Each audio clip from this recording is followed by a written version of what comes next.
बिस्मिल्लाहिर्रहमानिर्रहीम। आप सल्लल्लाहु अलैहि वसल्लम ने इरशाद फरमाया, लोगों में से कुछ अल्लाह वाले हैं। लोगों ने अर्ज़ किया, अल्लाह के रसूल कौन लोग हैं? आप सल्लल्लाहु अलैहि वसल्लम ने इरशाद फरमाया, वो कुरान पढ़ने पढ़ाने वाले हैं जो अल्लाह वाले हैं और उसके नज़दीक ख़ास लोग हैं।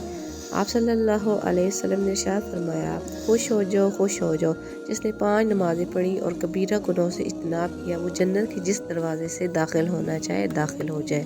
नमाज वितर। आप सल्लल्लाहु अलैहि वसल्लम ने इरशाद फरमाया, अल्लाह ताला ने तुम्हारे लिए एक ऐसी नमाज का इजाफ़ा किया है जो तुम्हारे लिए सुर्ख ऊँटों से बेहतर है, वो वितर है।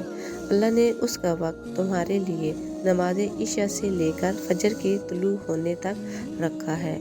नमाज की फजीलत। आप सल्लल्लाहु अलैहि वसल्लम ने इरशाद फरमाया, जो बंदा नमाज एहतमाम से अदा करेगा तो वो क़यामत के दिन उसके लिए नूर होगी, जिससे क़यामत के अंधेरों में उसको रोशनी मिलेगी और उसके लिए निजात का ज़रिया बनेगी।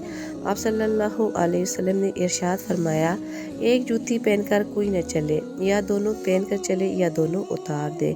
आप सल्लल्लाहु अलैहि वसल्लम ने इरशाद फरमाया, अल्लाह 2 दुआओं को कभी रद्द नहीं करता, एक अजान के वक्त मांगी जाने वाली दुआ और दूसरी बारिश के दौरान मांगी जाने वाली दुआ।